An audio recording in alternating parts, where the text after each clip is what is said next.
Welcome to evidence-based audio number 212. And this is with great power comes great responsibility, right? That was the way they used to put this anyway. Um, okay, so this is totally off topic, but it seems like today, one person's hero is another person's oppressor. But there still are some true heroes out there. And thought this is pretty cool. I think this is someplace in Yavapai County, Arizona, maybe near Prescott. And this is my friend on the left here, Jason Ryan. This is my partner in crime back in the day. We rode BMX everywhere together. He became a real videographer. We made some BMX videos back in the day together. He's got his company, Psychic Flying Monkey. And I think he's filming a documentary or something, but this is for the guys that you might know them as the Hot Shots. They were smoke jumpers. They're guys that are just super elite firefighters that they fly in to put out fires. I think they had actually just come back from Australia, and they were right above my town. A little ways after I left, but my town of Wickenburg in Yarnell, where my mom used to actually help run an orphanage for Mexican kids in Mexico. The most academic of them would be moved up to Yarnell to go to school in America. And that town of Yarnell just went up in smoke, and these guys went up there. Let me see if I can find a short summary. There's a movie about it. Ouch. I don't know that I want to see that. Let's just see a little short thing. Arizona Mountain Hot Shots. Arizona remembers 19 firefighters who died in the Yarnell Hill fire. These guys, attempted to save Yarnell and probably saved Wickenburg and some other places. And they died in the process. These were real heroes. It's really cool to see somebody making, the TV show, documentary, movies, whatever about them. And it's nice to see Jason in the industry doing things. So remember, as cynical as we all are, there really are some real heroes still out there. Okay, so on with the show. I've been hearing that it's not just our products, but that graphical user interfaces are too hard to understand. I found out that a lot of new engineers don't even know what side chains are. They don't know the basic compressors or basic controls on a compressor, for instance. And I guess that's why we did show last week where we talked about basics of compression. But I want your guys' opinion. Like, is it really that bad that these interfaces are impossible to use because they're so complicated? I want to show you some stuff. So here's just a regular basic old SSL style bus compressor. This one's the T-Rax version by IK Multimedia. It's got the basic controls: attack, release, ratio, threshold, and makeup gain. Your basic 5. I would say you usually get your basic 4, right? Ratio, attack, release, and threshold. But these SSL bus compressors tended to have these things. This one adds in a high pass because that's a common criticism, right, of the SSL bus compressor, is that it starts triggering too much on your low end and kick drums and stuff. Sorry. Got a makeup control. It's got a grit control. Who knows what it is? Some kind of distortion or analog noise or something. Compression button, which probably is just a bypass control. Reset control hopefully just sets it back to whatever the default positions are. And then here you go, you got the I don't know if this is the detector mode or the actual audio path mode. The left, right, MS, linking them and stuff. So then maybe it gets a little bit complicated. You might have to do some reading, whatever. Here is Another one by Kramit. It's pretty much the same thing, but no. Actually, what the hell is this thing? Okay, so when I look at this thing, I'm not immediately sure what it does, but I have an idea. It looks like a 3-band compressor. Speed, depth, I don't know. Speed, is that attack and release? Now, this kind of is a little bit hard to understand, admittedly. Let's go back to, so soft tube bus processor. This is like a regular bus compressor. So here's your attack, ratio, threshold, release. Tempo sync, which is a really cool feature there. Somebody else might have done that. Here is what I think range. How far this can duck. Scott Stillwell's Bombardier compressor has that too. And here's a knee control. Some people, we talked about that last week. And then outside of here, here's the side chain. How it's dealing with things. A low cut for the side chain, so it's a high pass filter. A mix knob. That's a distortion knob. Some enhancement stuff. Getting a little complicated, but again, I mean, you could still just use this as a compressor, right? Cytomic the glue. Okay, now this is I like this plugin a lot. This is your basic SSL bus compressor, but it again has a side chain in here. A high pass filter for the detector, and a side chain input, which is cool. Range control, some extra settings that aren't on the SSL. Again, you want to use it as a bus compressor, you're not going to have any trouble with that, I don't think. Tone Empire, Opto Red, whatever this is. Okay, it's got a compress knob. Okay, so I understand that people really want to get into this one knob kind of plugin, and I tried the Bogren digital amp things. They're really good. I'm sorry. I really like them. It's not truly one knob. There's some settings on there and stuff, but for the most part, you're just turning the gain knob or the drive knob or whatever, and it's really good. But what is it? Compress. What does that mean? Ratio? What? Here's the low cut again. Here's a story when it's not that I can't use this thing. I don't know what this is doing exactly, because it doesn't have your regular everyday compressor controls. Here's a side chain right here, which is interesting that it has all this. So nice.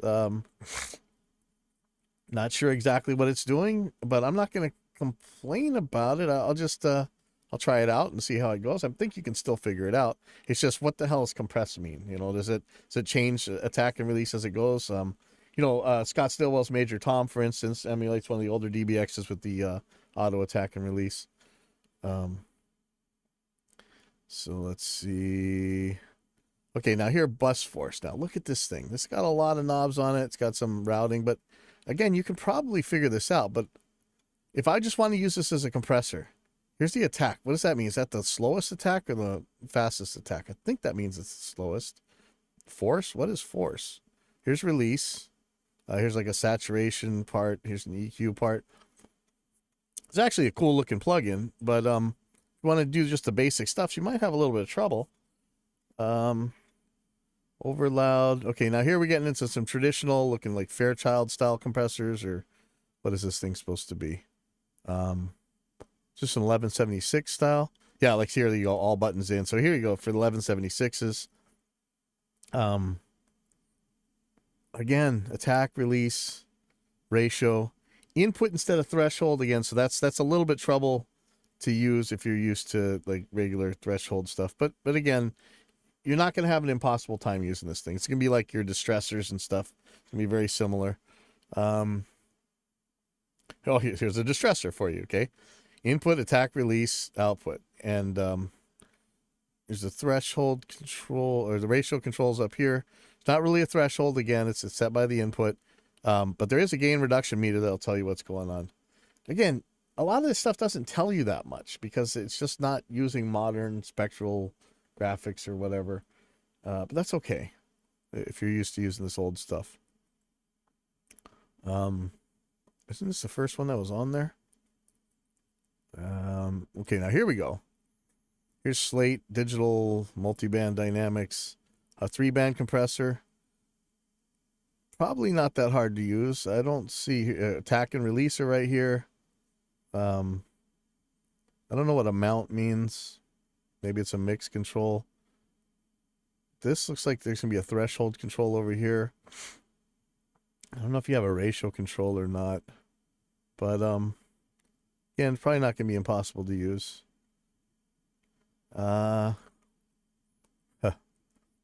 Here's something. I don't know what this does, but it looks cool. Baby audio, some kind of futuristic looking thingamabobber. Cool. There's a Pulsar 1178, another 1176 style. You know, it's got what you kind of expect from that old type of thing. Newfangled audio invigorate. So here, this is going to do something. But if I want to do regular compressor stuff with this one, I have no idea how to do that. All right, now I'm confused, okay? But again,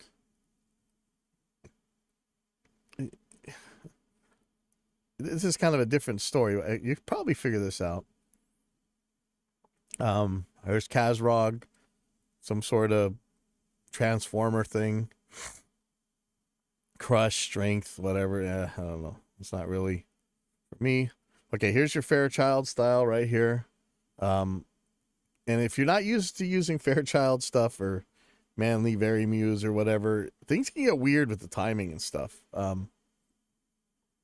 In this case, you got some click, stop, release, regular attack, but it goes backwards. And you'll probably figure this out. I don't know that you're going to like what you get out of this if you're looking for a regular compressor. But then again, some people swear by Fairchilds and they're just magical. So I might actually try that one out. Here's FabFilter C2. Now here we go. I really like this design. I know, you know, there's some issues with the FabFilter stuff, but in general, this is really good stuff. Threshold, ratio, attack and release, makeup, mix control. You got a whole sidechain system down here that you can look at. It's graphical, real easy to see. All right. I know this is probably the standard people want to expect. And look, you can actually see what's going on right here. And I'm constantly being asked to push our plugs more in their direction, which I like. But sometimes there's functions that I want that they don't quite have, but they could. A little bit different. But it's excellent stuff. So here's some more 1176s. Here's some more basic, like, few knob here. Input, mix control, no ratio that I see. Oh, here's a ratio switch down here. Attack and release. Again, you know, I know it looks vintage, so it must be easy to use. I don't think so. It could be, but here's your API style, I think, right? Threshold, good. Couple click stop ratios, attack and release. It's your basic stuff. You should be able to use this thing without too much trouble. I don't know. I don't have to keep boring you. What is this one right here? This is I think this is a bus compressor one. Okay, 15 best. So here's a Klanghelms DC1A 2-knob compressor. It's got input and output. Now look, if you just want a compressor and turn something up and be happy with it, that's probably good. And fine. I need more control. I want to see more about what it's doing. Even though this VU meter's okay. I mean, it's what we had back in the old days, and we came out okay. Here's D16's Frontier. Looks like old 1970s stereo equipment. What do we got? Control input, release, output level, and threshold. I don't know. I'd have trouble using this one. Audio Damage Rough Rider. Very popular freeware compressor. Let's see. I don't know what sensitivity is. Makeup, ratio, input levels, sidechain, high pass filter, attack and release, mix. Yeah, I mean, you could use this. I don't know what sensitivity does. Here's another Klanghelm. It's got a compressed knob and a makeup knob and some different time constants, which may make it more like a Fairchild, right?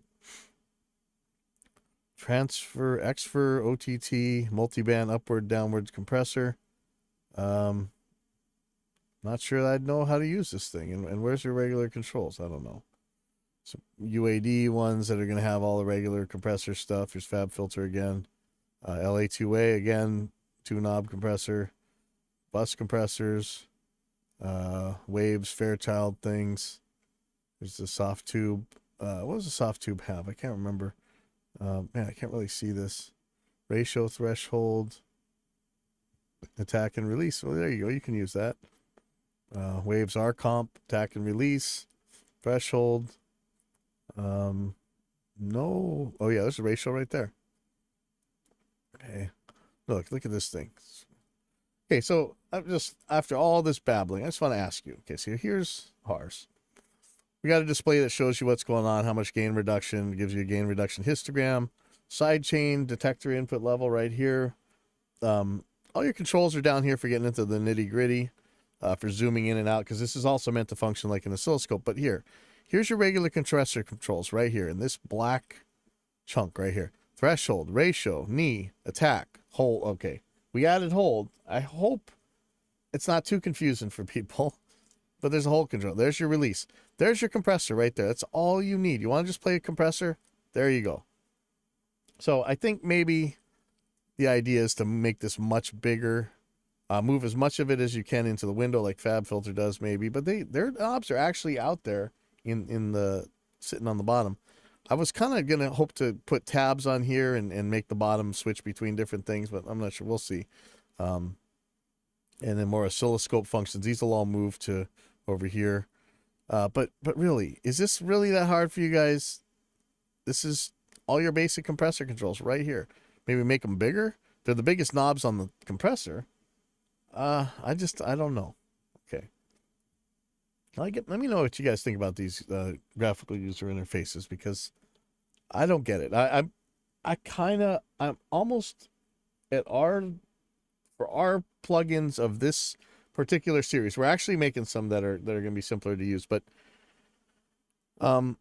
if you don't know what a sidechain is, I don't know that this compressor is for you right now. Maybe we'll make some videos and you see it and then you might want it, but maybe it's not the compressor you want. Okay? I mean, if you don't know what a sidechain is, it kind of makes me mad that you're charging customers 4 or 5 times what I charge for the same service, allegedly. But I don't know that I should be dumbing down this particular series of plugins to accommodate those guys. So let me know what you guys think about that. Okay. Talk about this a lot, about these gurus. Some of them I don't even want to say their names because they're pretty litigious, but I could say that I had some I told you so's to give out about some revolutionary channel, I should say. And I think you guys all know what happened. And if you don't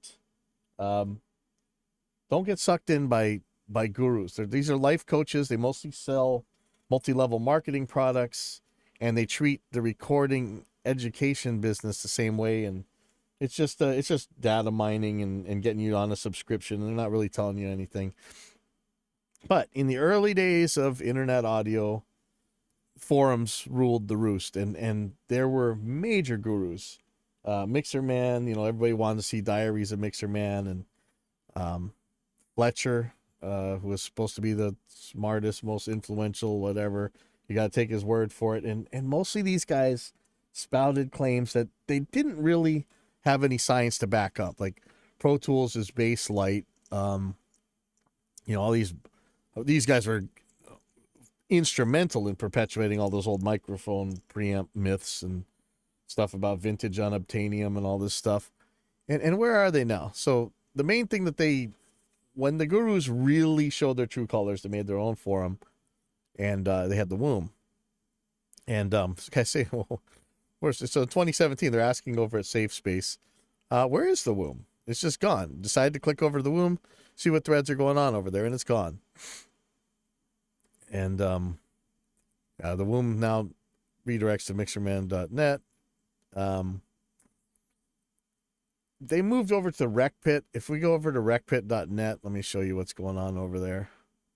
So these were the guys. Remember that they were, the idea was if you weren't doing what they said, you were not an actual audio engineer. You didn't have a recording studio. You were just some idiot or whatever. You have to buy the products they're talking about. And I mean, they talk about shills all the time, but these were to me, they were the ultimate shills.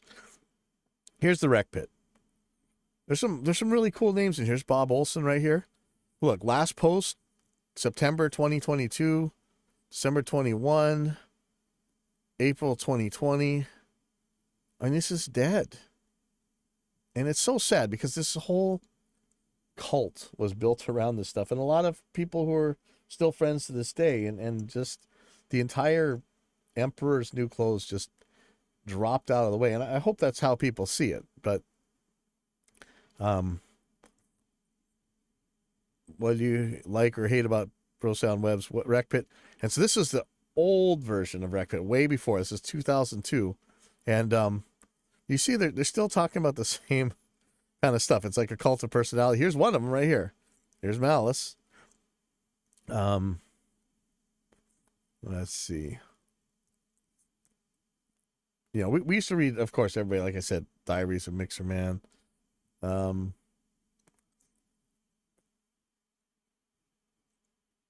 He's talking, who's the Mix Fix? Who was the Mix Fix? I'm trying to remember who that was.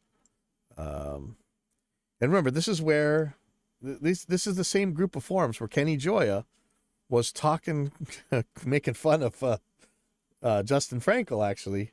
And that's how I found out about Justin making Ninjam. And this is pretty much how Reaper was born, was actually from one of these forums. So at least something good came of them. But where are these gurus now? Kenny's still around, but Kenny was never one of these blowhards, right? Kenny Gioia.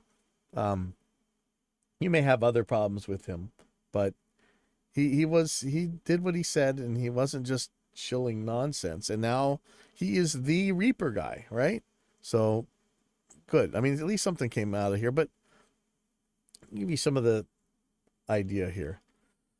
So these are, and this is like anything in life. I think people should think about this stuff. The people who are giving you advice, here it is. I'm talking, right? Check it. Check. Make sure I know what I'm talking about. This guy was responsible for, he had a store that sold like high-end audio gear and all this stuff, and like the ultimate shill. This was Fletcher. Mercenary Audio, if you guys aren't familiar, that was the place that allegedly, that's the halls of knowledge, even though so much of it seemed to be very anti-science, but this was the guru store. I think Vintage King maybe has that place now in people's brains. But this is a guy who just dispensed alleged wisdom, and you had to follow his words or you were a fraud or whatever, and everybody would take you down a couple pegs. We might go looking at where is he now, and I think like any multi-level marketing scam, whatever, you kind of know where they are now, right? But this was a forum post where it says, looking for examples of Fletcher's work as a recording engineer. And I think I actually brought this up on the show before, but bears repeating. So this guy just asked, because he's like, hey, man, I read everything this guy writes. I'm taking it as advice. I want to hear what it sounds like, because I want to use that as a reference for my mixes or my recordings. So he says, I would like to know if there are any CDs, records I can purchase in my local record shop that were either engineered, mixed, produced, etc. by Fletcher. I think there's a CD for sale on his website, but I would appreciate any info on something I can buy locally. Thanks. This is a perfectly legitimate question. And just like when you ask a perfectly legitimate question at any religious cult, any church, any multi-level marketing scheme, health, wellness guru, whatever, life coach, Tony Robbins, whatever, the last thing in the world they're going to do is give you an honest answer. Mostly they're going to run apologetics. And, so let's take a look at some of these answers. So first of all, why don't you just PM and ask them yourself? Look, The guy's supposed to be the super guru who knows everything and made a bajillion records that we all heard of, and they're so important. You got to listen to every word, and you can't just talk about a record that he did. And so he tries to clarify. I guess I'm trying to find out is what some of the people here think are good examples of Fletcher's work as a recording engineer. Perfectly legitimate question. Look, this is what you say. Hey, Wizard of Oz, can you do this, before you pull back the curtain? But at least the Wizard of Oz actually did things, right? This is just straight up. I mean, we didn't use the term gaslighting back in the day, but, here you go. And then somebody else says, yeah, let's drag out all this work into the thread and stone him. Oh, here comes the persecution complex. Somebody said something. Oh, my God. From what I've heard, I think he needs to upgrade his gear. Okay, so some other schmuck. So is this your first post here? I've read a lot of Fletcher's posts. It's obviously clear he's a seller. It's obviously clear he's that he's a passionate, expert, acute, sarcastic audio guy. Is he an expert? The combination of all that is a rare thing. It's enough for me. My 1 cent. Listen, this is about making records and actually belittling and stomping out people who don't agree with the guy. And yet you can't name a record? 2 words, Fats Waller. I don't even know what that is. That sounds like something from Harlem Nights. And here's the sycophants. This is the indoctrinated cultists. Fletcher is clearly a genius, and he is super generous with his knowledge. We here at GS are incredibly blessed and fortunate that he boasts here. I hope that's sarcasm, but I don't think it is. Then somebody else is saying, why? Why do you want to know if the guy's actually... Well, actually, he's not... The original poster didn't even accuse of anything. He just said he wanted to hear some of the stuff. I'm betting because he wants references so he can stick it in his Ozone or his Sonar Works or whatever the switcher things are, Magic AB, Sample Magic, so that he can use it as reference for his work. And, I mean, there's nothing wrong with that. And, why the hell would you ask why? And so somebody, thank you, Nick, says, why not? Unless Fletch wants to remain anonymous, why the secrecy? Yes, why, when you're making all these claims and let's say that the guy wants to double check them. He should be able to, right? You're going to make all this stuff and you're not going to back any of it up. So Harvey Gerst, and look, it's like Grandpa Harvey Gerst, always a friend to everybody. Says Fletcher was featured on several of the rec.audio.pro compilation sets, along with tracks from people like George Massenburg, Bob Olson, Mixerman, and a few other notables. Fletcher's tracks held up well alongside theirs. Yeah, but that's not really what he's asking, is it? It's cool. And everything on here is just apologetics. Look, and here's somebody attacking the poster. Stupid thread from a first-time poster. I hate these. What have they done threads? He didn't do Britney or anyone else you would know of, okay? Ought to go to the known zone if anywhere. Ugh. But you know what? No, if you're going to talk all that crap, you better be able to put something up. 2 more words. Who cares? See, this is straight what you get from cultists. I mean, that's really what it is. Just go to All Music, okay? Let's go to All Music. Huh. You could have linked them. There's no Fletcher in here. So what good is that? So thankfully, Nick answered back. Dude, the guy was asking what Fletch had done and what we all thought was his best work. Why the paranoia? And who cares if he cuts up his work? Everyone knows Fletch floats a lot of great info here. I personally don't see how asking the question and assuming that he's going to be cut up are connected, though. Why don't just tell him what their favorite Fletch record is? I'll give you a spoiler. Because first of all, this guy doesn't know. And second of all, there's probably nothing. So he says, yeah, I went to allmusic.com and couldn't find much. Fletcher seems to be pretty knowledgeable about gear, and from the admiration he gets here, he must be a pretty sought-after engineer. I would just like to get an idea of where he's coming from musically, creatively. I don't understand the defensive attacking posts. I simply asked about hearing some examples of Fletcher's work and what people here can tell me about it. Maybe recommend a CD he's work on that I could check out. Yeah, see, everybody just jumped in. Like, these are cultists, man. Here's Dave Darling. Okay, thank you, Dave. Are you still posting on Safe Space, by the way? These are some odd reactions to a pretty simple question. What's wrong with wanting to know about someone who gives professional advice and opinions about gear as freely as Fletcher or any number of us do on these boards? Is the opinion of a guy with lots of record credits and a large body of work more valid than someone without much experience? Yes, in my opinion. That's not a secret. My doctor is not my doctor because he has an interest in medicine or talks about medicine. He's my doctor because he has actual experience, and I should say qualifications, as a doctor.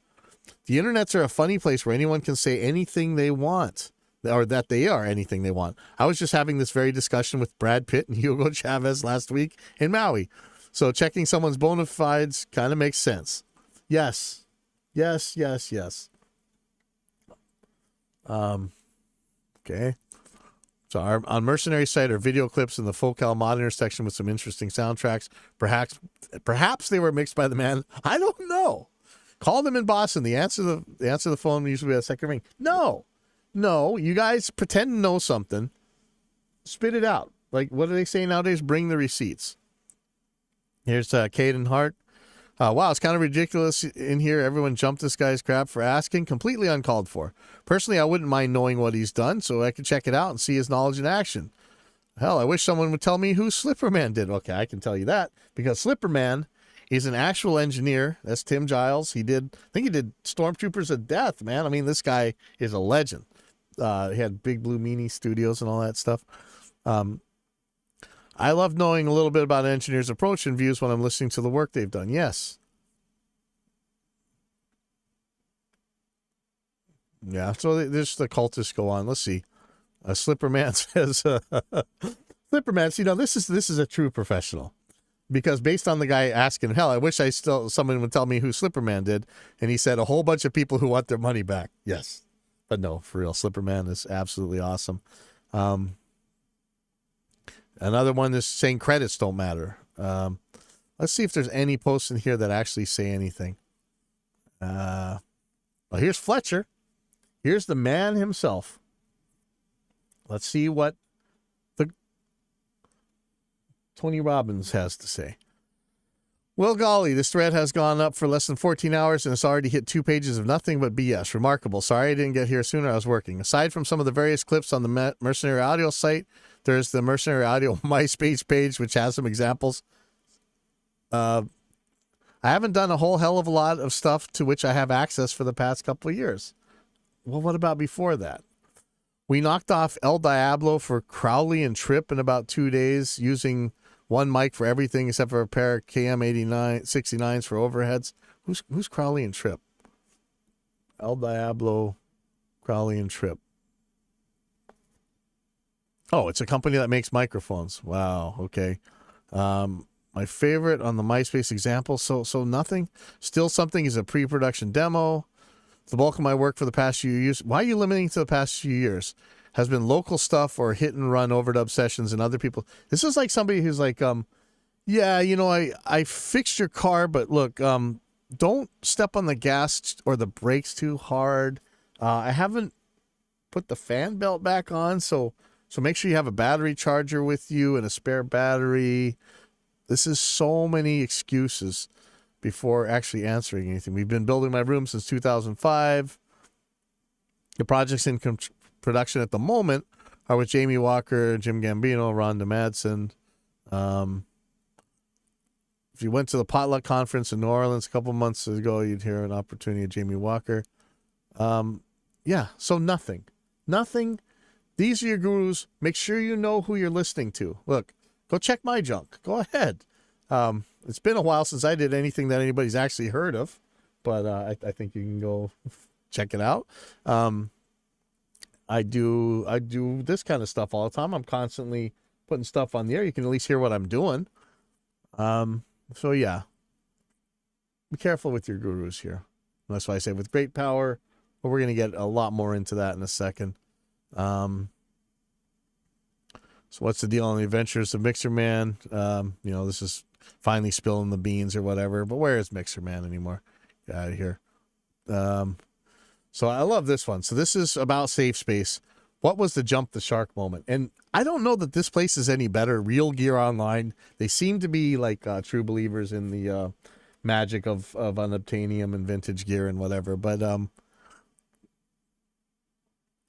they're all talking about like why aren't we at GS anymore at Safe Space?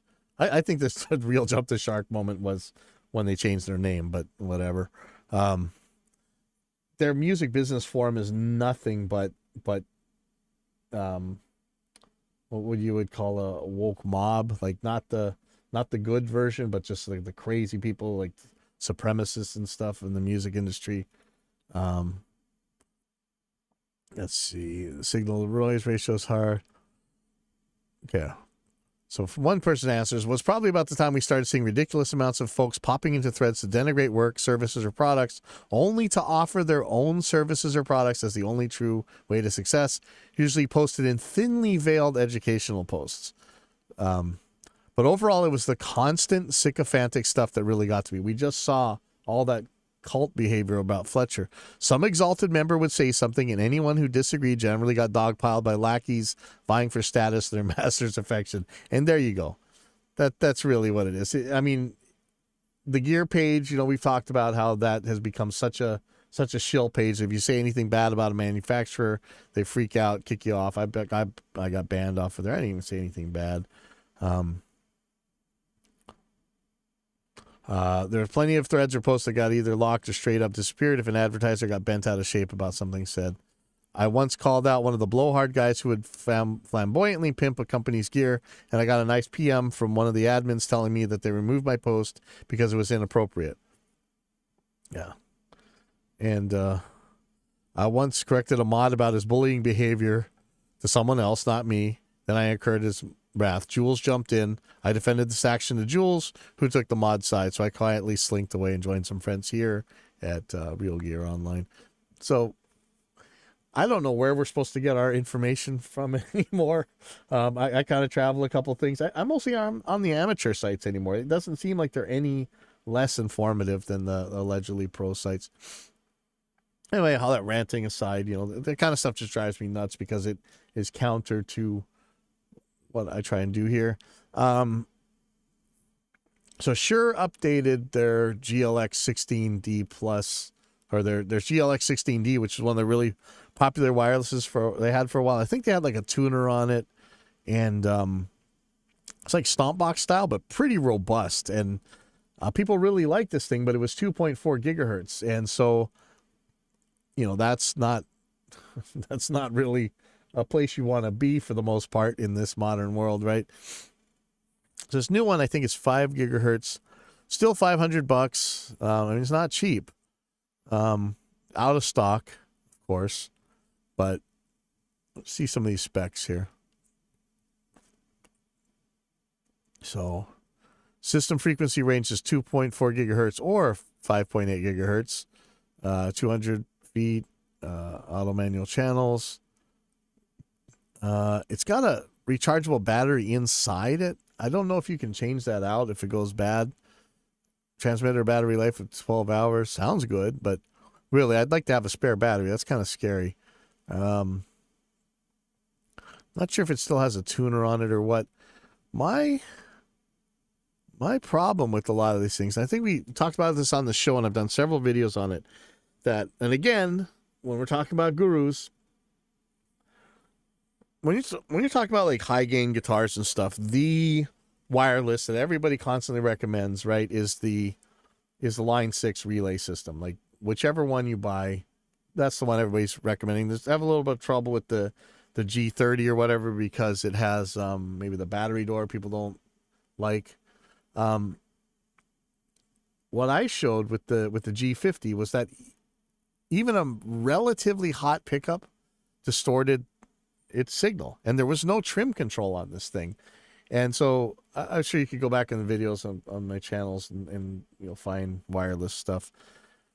This wireless that all the gurus constantly recommended, had they even tested it? Because it distorted like crazy. Let's see. I actually had something on a Facebook.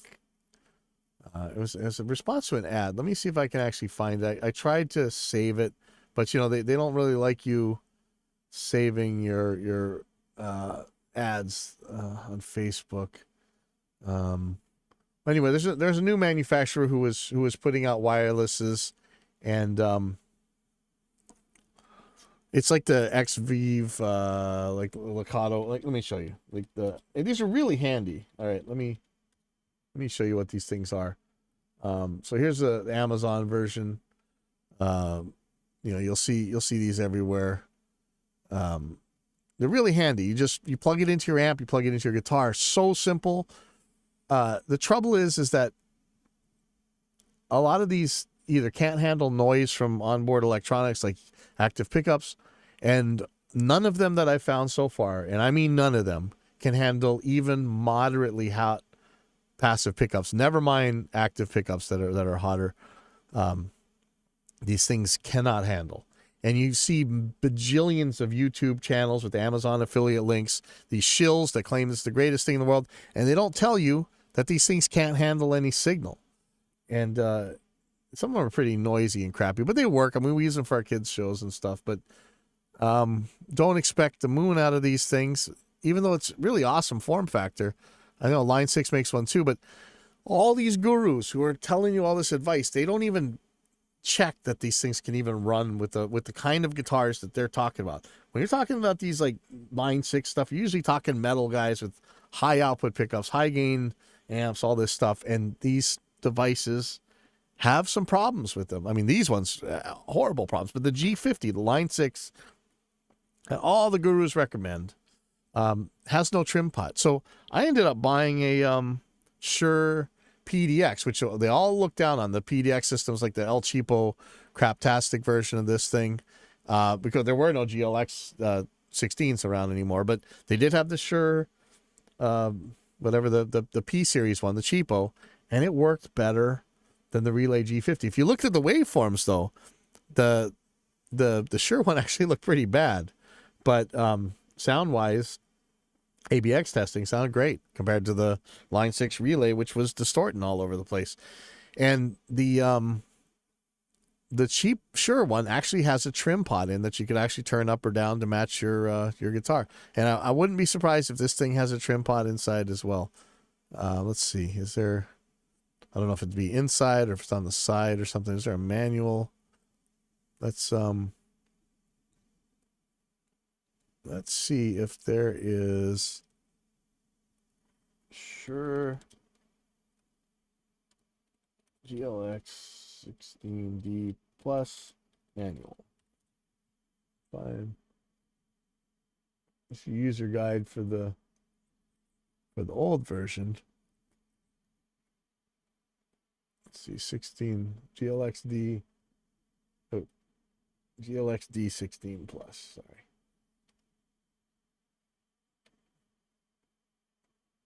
Okay, GLXD 16 Plus manual. There's a 6. Where's the? Let's see. Let's just go to Shure's site real quick. Let's see if we can see more of the transmitter. I don't see any other pictures. Pre-order. Why, they don't have any either?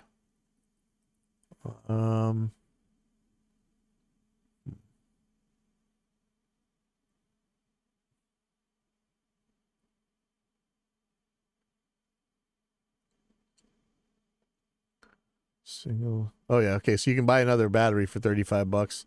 That's probably not bad. Let's see, support. User guide and specs. Why is this the GLD 6? Where's the? Is this the same thing? 6 Plus. Maybe that's the name of the transmitter. No, okay, this is the receiver. Hopefully this is the same one. Okay, so maybe this is the transmitter. No. Sure not have a manual for this thing? I find that hard to believe.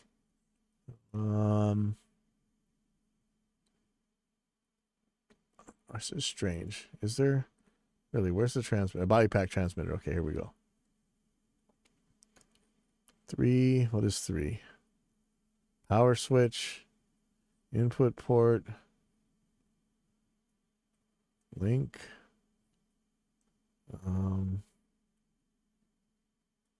Batteries.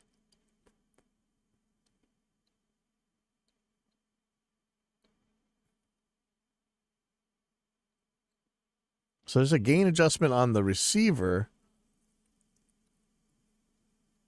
I don't know if that's okay for the transmitter though. Will it distort? I wonder. That's interesting. There's a gain here though. You could probably get unity gain out of something to plug a cable in and figure this out. But yeah, I don't know if there's a trim control on there. But at least we know they finally put this thing back out. This was one that a lot of people really swore by, and at least the older version, the GLX 16D. But now you got 5 gigahertz, and I don't know if it still actually does it have a tuner. Let me see. I've got a tuner on the old one.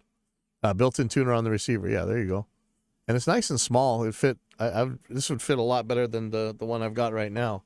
Actually, I wouldn't mind having this. So maybe we'll order one and find out. And you guys want to donate to a Fearless Gear Review fund like Glenn does, because you know if they give it to me, I'll be biased. I'm sorry. I try not to be, but I'm human. Okay.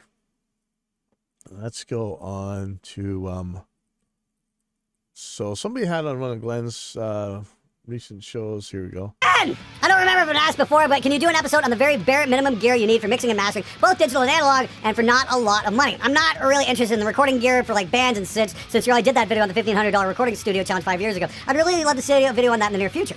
So, you know, they're asking asking about, you know, what gear do you really need for mixing and mastering? And I don't know if you're asking this. I don't, you know, I'm real particular about mastering. I still send my stuff off to a mastering engineer. I know that 99, maybe a little bit less % of the people out there who claim to be able to mix records claim to be able to master. So it's gotten to the point where everybody asks, hey, how much is it going to be mixed and mastered? And I don't like it because I'm not a mastering engineer. And I mean, I can make look, I can brick your stuff the same way as any of these guys that claim to be mastering engineers that are, you know, at that level. But I don't think that's good for your music. I'd rather send it to a mastering guy. But anyway, but what do you need? You know what? You go get your Focusrite Scarlett right now. So you have a volume knob and whatever your computer you got and some speakers. You know, it's really $1,500, you know, would buy you, I mean, assuming you already got a computer, any decent audio interface today is going to do. I know you guys hate it. Maybe get some headphones that you like. I know people are talking about these Slate VSX headphones. They're kind of pricey, but they're still, I mean, still cheaper than whatever. As long as those things hold up. I heard there's some problems with them. I'm waiting for Glenn's new video on that. He did one on it, but I think he's going to do some more.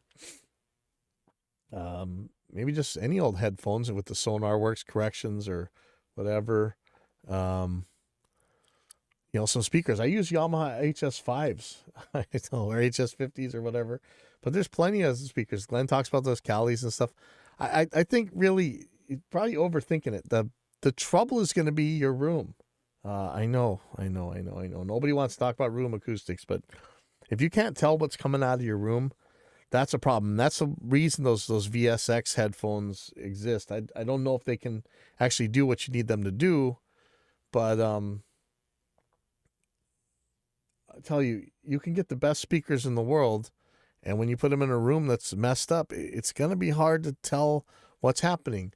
But I'm going to say this, and I know I'm going to take some heat for this, but no matter what your monitoring environment is,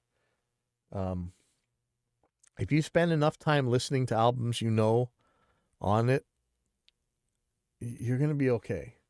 It's if you keep switching stuff all the time and you don't really get used to what you're hearing, that you're going to have most of the problems predicting. But you know what? Guess what? If you drop that mix and master stuff and just say mix, my mastering engineers work with me for decades. And it kind of doesn't matter what room I'm in. If I get a mix I'm happy with, when I send it to him, he makes it so that it works on the whole outside world, and that's his job. That's not my job. Like, I'm not good at that. And he's not going to go telling me that he's going to be mixing albums the way I mix albums. So, I think Focusrite Scarlett, get any of these speakers that people talk about right now. I mean, people are mixing on those Kali things. Tons of people on the smaller JBLs. Let's take a look. Let's go to, what do you call, studio monitors. Let's see what Sweetwater's selling. I know I'm on Sweetwater a lot. I mean, I get along good with them. Way back in the day, we had some serious problems, but nowadays, nah. I'm going to do active monitors because, look, I don't know. You guys are trying to overcomplicate things with magical power amps or whatever. So here's what I use. Yamaha HS5s. They seem like they're really weak in the bass. I do use a sub with them, which is tricky in itself. But let's see, what do we got? HS5 pair for $400. JBL 305P. This is a really popular one. Look, $258. How small are these things? 5-inch woofers. So that's not any smaller than my Yamahas. Maybe I should get a set of these. I've got some of these KRK VXT6s in here. They're not the same as these, but I see a lot of people using these Rockets. I know they get a lot of complaints, but I hear albums that come out just fine. So here's the Kalis, the LP, 6.5 inch. Jesus. I don't know that I would do this unless you have a pretty serious room. Six inch woofers are no joke. My VXT6s that I got in here, my KRKs, I don't even turn them on anymore. It's just, even as much treatment as I have in this room, it's a little bit tricky. But maybe I should hook them back up. Let's see. So here we go. So HS8 plus their sub. I don't know about the 8s though. Sheesh. You probably want to have a sub, just, and maybe for entertainment purposes only. I've got a PreSonus one in here right now, but I've been known to use really cheap subs. But I had the KRK one, which was awesome, but it blew up. Actually, just got to get that fixed. It looks like you're okay with whatever. I know so many people swear by these JBL 305s. I'm actually surprised by how small they're. The same size as my Yamahas. There's 306. There's another one that people use, but it's a much bigger one. I think it's got a 4-digit number. Where is it? Yeah, these look a little bit too small. There you go. Your Focusrite, whatever. Some headphones and some of these 305s or HS5s or the Kalis or whatever. And there you go. You might want to have a second set for reference, but make it so you can send out to your car. That's awesome. Play it back on your phone. There's plugins for that where you can send out to your phone. Play through the rest of your room. Send it to whatever. If you can broadcast to your car, that's super awesome. You might not be able to, but you could maybe burn some MP3s and plug your phone into your car. I know how fun Apple makes it to put out MP3s onto your phone, but actually, yeah, there you go. Buy one of those programs that lets you hack around the iPhone and send MP3s to it so you can take it to your car that you already know what things sound like, hopefully. Okay, so that's that. Close all these. Okay. Now, I've been watching this guy, Tank the Tech. He does a lot of reaction videos, but he also does a lot of stuff about real tour stuff. So you get the actual truth about what it's like being a roadie, what kind of gear you actually need, what do you need to stay reliable, how much do tour buses cost, what does a guitar tech actually do? Talks about what it's really like on tour. Pay to play, which is a huge subject in my heart, is all this pay to play stuff. This is a great guy to watch about all this tech stuff. He's got a video out there exposing how venues are stealing from bands.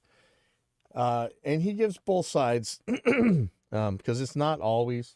You've heard about, some really shady stuff venues do, but a lot of times there's merch fees. Like, so the band actually cost the band money to sell their shirts or whatever on a show. One of the things that was happening when piracy was taken over, sorry, when all the learn to code journalists, remember those guys who belittle anybody in any other business that, oh, just jump, change careers, until it happened to them. And then all of a sudden Twitter started banning everybody for telling them learn to code or change careers or whatever.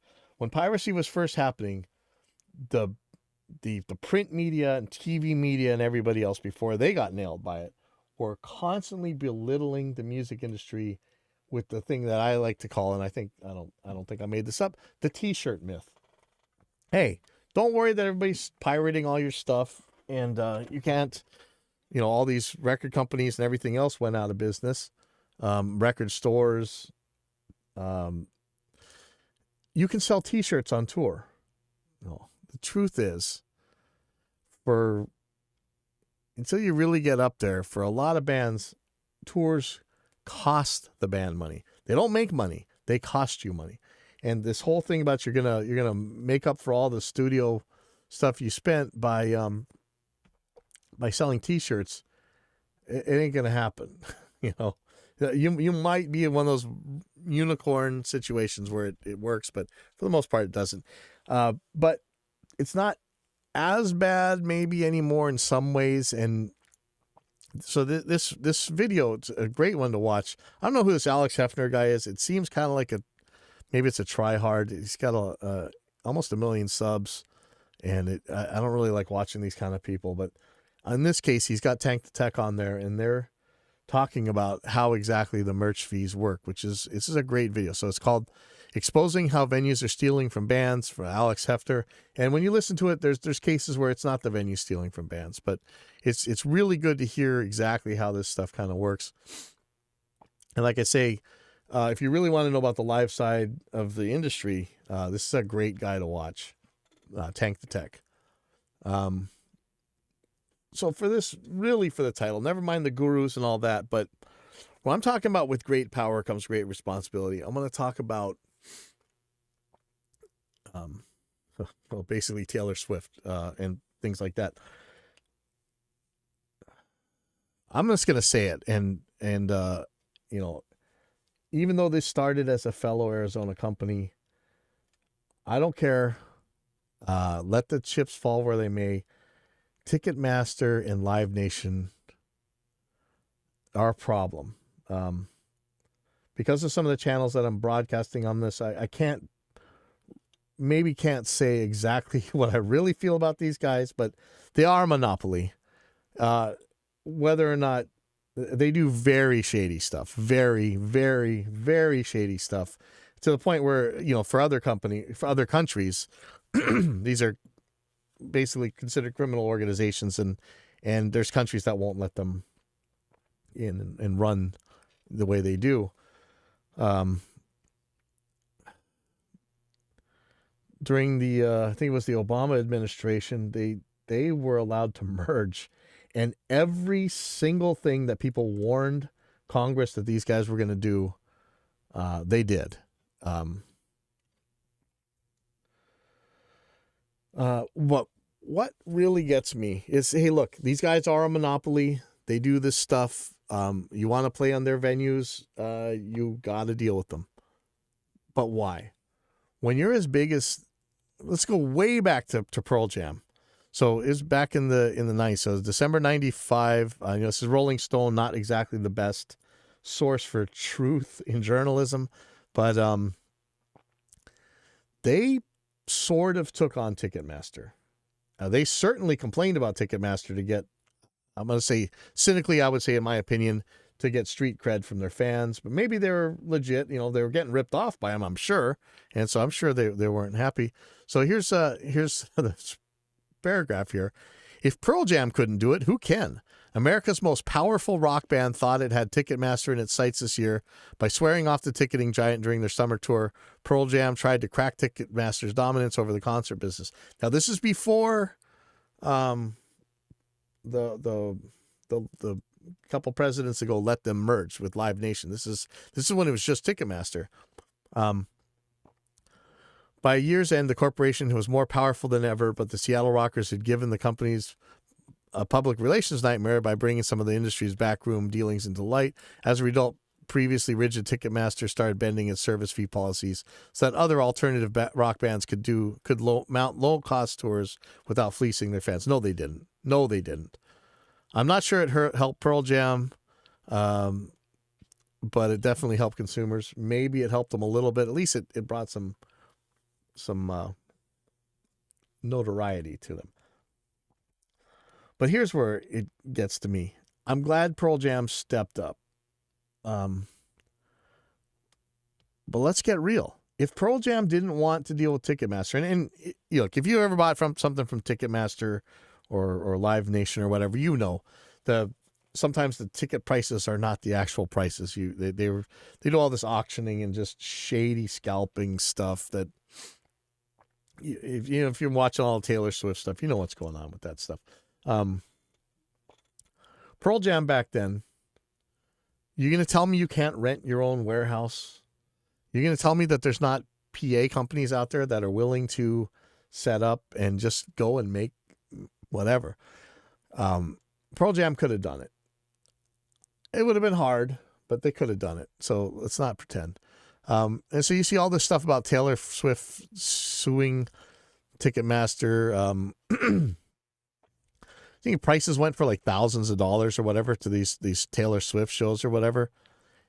Now, my problem with this is that the way you hear it from Taylor Swift, now, I like that she took them on because that's pretty cool of her. But the way you hear it, it's like, oh, I couldn't do anything about these prices. Like, are you telling me your fans are getting charged 10, 20, 30 times what the ticket price says it is, and there's nothing you can do about it? I don't believe you. Taylor Swift is huge. I mean, like Japanese K-pop or J-pop kind of band huge. If Taylor Swift really wanted to take a stand against Ticketmaster, Taylor Swift could rent a stadium, like an actual football stadium. I'm pretty sure. Maybe a public one. Maybe those are controlled by Ticketmaster. I don't think so. I know some of the stadium shows are, but she could go rent a warehouse, go rent a outdoor arena, and just rent your own thing and tell Ticketmaster to suck it. I mean, basically, if you're Taylor Swift, you can afford to put on your own show and not deal with Ticketmaster. And that is really where I think, when you're that big, look, either say, hey, look, I'm a shill for Ticketmaster and I don't care that they're ripping you guys off. Or if you're going to say that you're actually on the fans' side and you care about your fans, do it yourself. Get rid of these guys. We had enough. I'm sorry. I know Live Nation handles a lot of stuff that's important to people that go to my music school and everything else. But I don't like monopolies. I'm sorry. I would like to see them gone. I wouldn't mind the company stay in business with some competition, but without competition, forget it. This is a monopoly. This is like your electric company or any of the other utilities that you have to pay for because you don't have a choice. Competition is good. All right. This one party, one rule thing, forget it. And I think Taylor Swift, if she's going to be honest about the kind of things she says, she could just do this herself. Save her fans. Actually, save us, Taylor Swift. You would be doing a great thing for all of your fellow musicians, So stop. Don't pretend like you have to deal with Ticketmaster. You don't. Smaller people might have to. But even then, you don't. Go play a concert on the beach. You're not going to get as many people there, whatever. You're gonna do something good.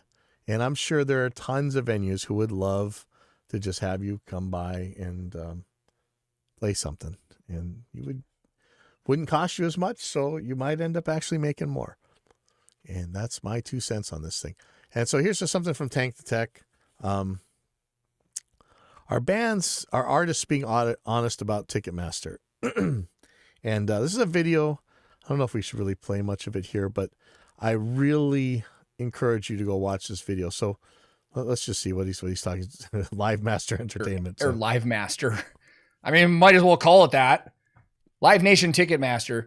More and more keeps coming out, and I keep hearing from more and more people, and there's things that keep getting brought up that I don't know about and stuff. And there were a couple things I want to talk about because, you know, in the first Live Nation video that we talked about, we saw M Shadows from Avenged Sevenfold's tweets where one of the fans on Twitter was complaining about ticket fee prices, and Avenged Sevenfold Singer said the fees are so high because Ticketmaster is paying 100% of the door / face value of the tickets to artists. And I said, there's no way that's fucking true for every artist. Yeah.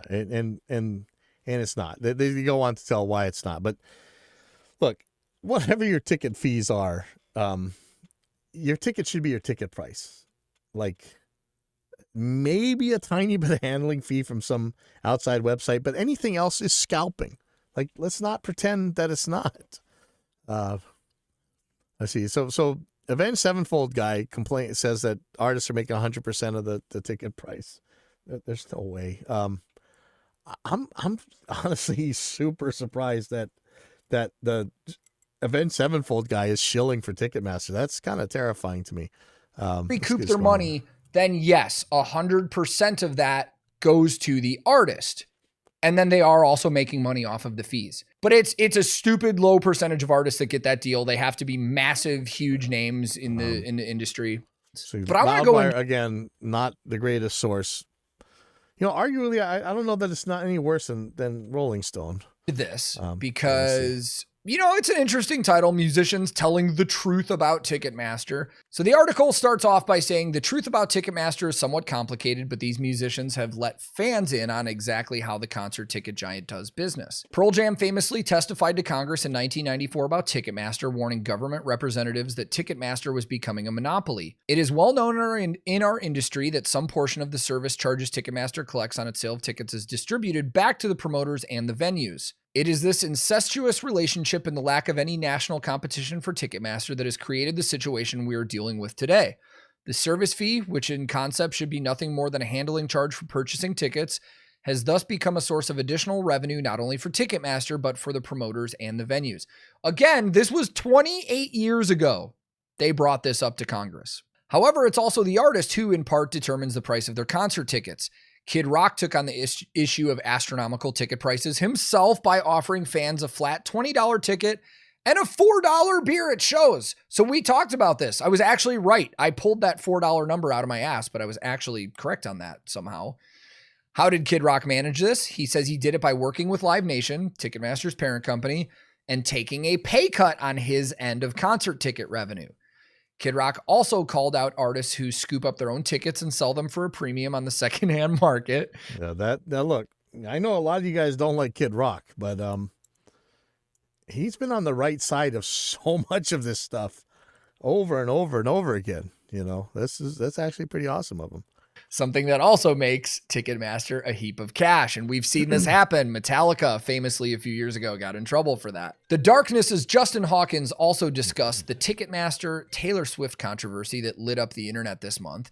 He also discussed how most artists make peanuts on their concert ticket sales compared to a pop giant like Taylor Swift and Harry Styles. Of course, we literally just talked about that. Artists like Taylor Swift, Harry Styles, Lady Gaga, 21 Pilots, they are the small percentage of artists that actually do have those kind of deals where they're going to be making a shitload of money. All right, let's watch this video. I already bet this is loaded with stuff we've already seen and heard before, but let's check it out. Pearl Jam played Capitol Hill on Thursday as guitarist Stone Gossard and bassist Jeff Ament were at the House of Representatives to begin 3 hours of testimony about Ticketmaster. Pearl Jam has accused Ticketmaster of being a monopoly and of using its power to scuttle a summer tour the band had planned, with tickets to sell for a relatively low $18. It is well known in our industry that some portion of the service charges Ticketmaster collects on its sale of tickets is distributed back to the promoters and the venues. It is this incestuous relationship and the lack of any national competition for Ticketmaster that has created the situation we're dealing with today. As a result, our band, which is concerned about keeping the price of its tickets low, will almost always be in conflict with Ticketmaster. which has every incentive to try to find ways to increase the price of the ticket itself. Just another reminder that's funny, like that was 28 years ago. Pearl Jam famously took on Ticketmaster and famously lost. And again, I have no proof of this, but it's public knowledge that Live Nation is very involved in politics. So I can only assume that people are getting their pockets lined. You know? Yeah, and there's no other way. Like, there's no way that merger would have happened if somebody wasn't paying off some congressman. I'm pretty sure. I mean, I know I'm getting way in the weeds of stuff that maybe isn't so important to engineering, but this is important because this is our bread and butter. Our bands and our fans of our bands are ultimately what keeps us in business. If you're in the music business, right? And we don't want to see them getting ripped off, you know? Anyway, I think I've let this go on for long enough, but please go take a look at this Tank the Tech. It's this artist being honest about Ticketmaster. And honestly, as a music fan myself, or as somebody who is in this business and doesn't have an escape route, I don't do anything else. This is it for me. I know this is I'm going to leave you with this. This is probably going to come across pretty hard, but I would not buy a ticket to anything that's run by Live Nation or Ticketmaster, or now the same company, any of that stuff. So if that means I can't see Taylor Swift, if that means I can't see Avenged Sevenfold, so be it. I'm not buying a ticket from these guys. And I would encourage you that maybe you shouldn't either. And maybe you should let your favorite artist know that you feel that way. Or maybe you don't. Maybe you think it's cool that Ticketmaster is out there. But from me, I wouldn't buy a single thing I wouldn't buy a ticket. Sorry. And hopefully enough of us vote with our wallets. The artists themselves will say, you know what, I can't work with you guys anymore. Or we have to at least do something for our fans. And don't tell me Taylor Swift or Pearl Jam or any other super giants that you guys can't take a stand and actually just do this yourself. And the ultimate way that is really like the text talking about is when you guys, I don't know if Taylor Swift did this, but plenty of you guys buy the tickets up yourself, or you get bots to buy these tickets and then you sell them back on your website for some super inflated price. That's disgusting. Like, I mean, bands doing that's terrible. You know, I know that some bands actually did this in order for their fans to be able to afford this stuff. And they may have changed a little bit extra, or maybe just charged regular rate and actually lost money so that their fans could actually buy tickets instead of just having to buy it from the scalpers. But look, this is a stupid system. Let's fix it. And like I say, if I were you, just don't buy any of these tickets, period. Just say no. Just say no. Thanks. What was her name? Nancy Reagan or whatever. Anyway, I'll see you guys next week.